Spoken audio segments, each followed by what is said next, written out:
Imagine a silent, dark mountain, roughly the size of a city, hurtling through the airless vacuum of space at a staggering 30,000 miles per hour.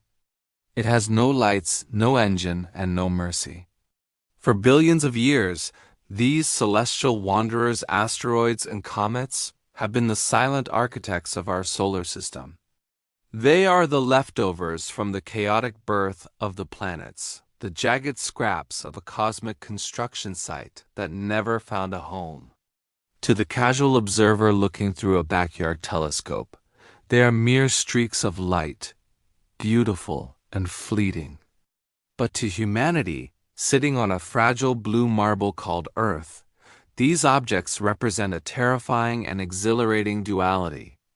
On one hand, they are the ultimate sword of Damocles, hanging over our heads, reminders of the extinction event that wiped out the dinosaurs and reshaped the biology of our planet 66 million years ago. On the other hand, they are perhaps the greatest treasure chests in the known universe, containing enough gold, platinum, and life-sustaining water to fuel a multi-quadrillion-dollar space economy and propel our species to the furthest reaches of the stars. The threat of these celestial bullets is not a matter of if, but when. When we look at the cratered surface of the moon, we are looking at a historical record of a violent neighborhood. Earth has the same history, though our atmosphere and plate tectonics have worked hard to hide the scars. The most famous of these scars lies buried beneath the Yucatan Peninsula, where the Chicxulub impactor changed everything. That 10-kilometer-wide asteroid didn't just kill what it hit. It ignited the very air, sent tsunamis thousands of feet high crashing into distant coastlines, and choked the planet in a soot-filled nuclear winter that lasted for years. More recently, in 1908, the Tunguska event in Siberia saw a relatively small object explode in midair with the force of 15 megatons of TNT, flattening 80 million trees across an area twice the size of Hong Kong. Had it exploded over a major metropolitan area like London or New York, the loss of life would have been unprecedented. Even in 2013, the Chelyabinsk meteor caught the world off guard, shattering windows and injuring over 1,000 people with a shockwave from a rock that was only 20 meters wide. These events serve as a cosmic wake-up call that we live in a shooting gallery, and the stakes are nothing less than the survival of our civilization. However, for the first time in the 4-billion-year history of life on Earth, there is a species capable of doing something about it. We are no longer the helpless dinosaurs watching a falling star bring about our doom. NASA's recent DART mission, or the Double Asteroid Redirection Test, proved that we could successfully change the trajectory of an asteroid by slamming a man-made craft into it. By nudging the moonlit dimorphos, we demonstrated that even a tiny change in velocity, if applied early enough, can turn a direct hit into a harmless miss. This field of planetary defense is rapidly evolving. Beyond just hitting things with kinetic impactors, scientists are developing gravity tractors, heavy spacecraft that would fly alongside a dangerous asteroid for years, using their own tiny gravitational pull to slowly tow the rock onto a safer path. For the truly massive threats, we even discuss nuclear options, though not in the way Hollywood depicts.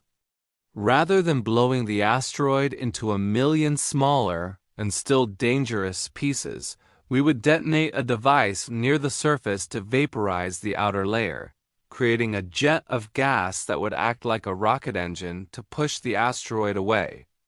But as we master the technology to defend ourselves, we are also discovering that these potential killers are actually gold mines in disguise.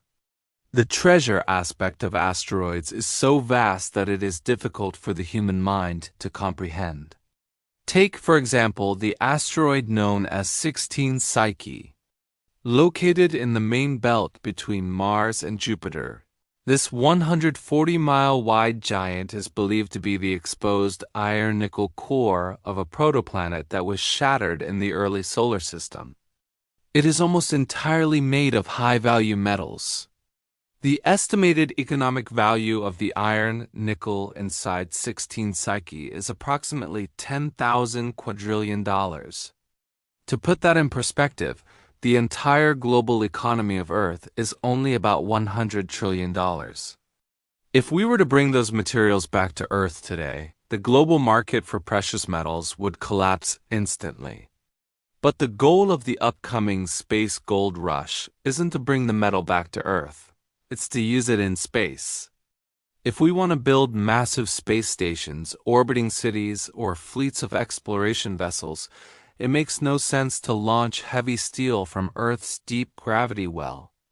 Instead, we will mine the asteroids, refining the metals in zero-gravity foundries to build a future that would be impossible with Earth's limited resources. While asteroids provide the bricks for our future, comets provide the fuel, often described as dirty snowballs. Comets are mixtures of dust, rock, and various frozen gases and water ice. In the vacuum of space, water is actually more valuable than gold. Water is heavy and expensive to launch from Earth, but it is essential for life and, more importantly, for propulsion. By using solar power to perform electrolysis, we can split water into liquid hydrogen and liquid oxygen, the primary ingredients for high-performance rocket fuel. Comets and water-rich C-type asteroids will serve as the gas stations of the solar system. Imagine an interplanetary highway where ships don't have to carry all their fuel from the starting line. Instead, they can dock at an orbital depot near a comet, fill up the tank with fuel mined on-site, and continue their journey to Mars, the moons of Saturn, or beyond. This capability would transform space travel from a series of expensive, one-off missions into a sustainable, thriving ecosystem of commerce and exploration. Beyond the military defense and the economic potential, these objects are also the ultimate scientific time capsules. They have remained largely unchanged since the dawn of the solar system 4.6 billion years ago. They hold the DNA of our cosmic history. One of the most profound questions in science is, where did we come from?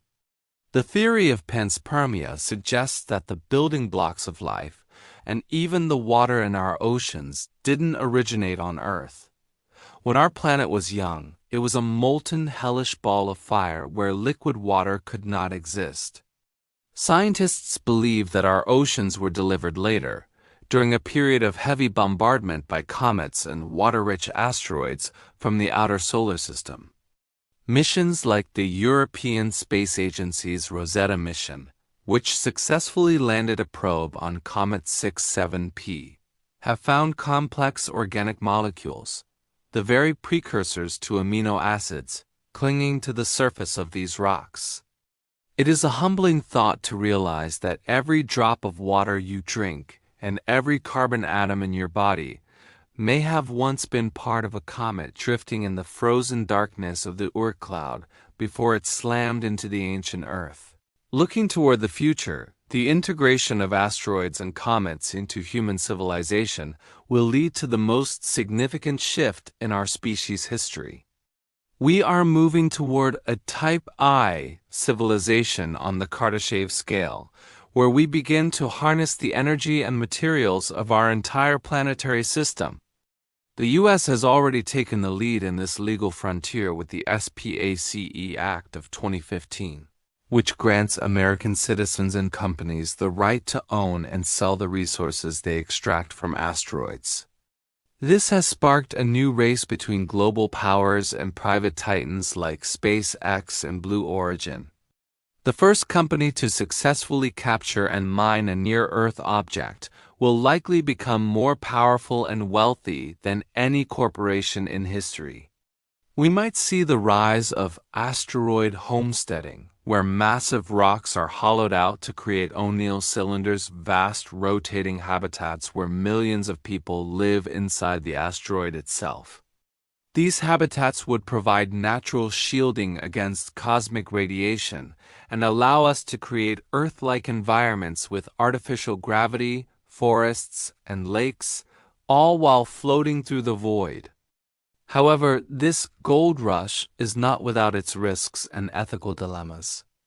The technology required to move a massive asteroid is effectively the same technology required to weaponize one. If a nation or a corporation gains the ability to redirect a rock into Earth's orbit for mining, they also gain the ultimate kinetic weapon. A mistaken calculation or a deliberate act of sabotage could turn a commercial venture into a global catastrophe. Furthermore, there are questions about who owns the cosmic commons. Does an asteroid belong to the first person to plant a flag on it, or is it the heritage of all mankind? As we move closer to this reality, international cooperation and strict treaties will be just as important as the rocket engines that get us there.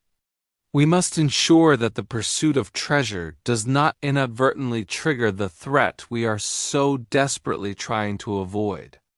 In the end, asteroids and comets represent the duality of the human condition, our fragility and our potential. They remind us that we live in a dynamic, sometimes violent universe where survival is not guaranteed. The dinosaurs were a dominant species for 165 million years, but they were ultimately victims of their own ignorance. They didn't have a space program. They didn't have telescopes, and they didn't have the foresight to look up. We, on the other hand, have the tools to see the danger coming and the ingenuity to turn that danger into an opportunity.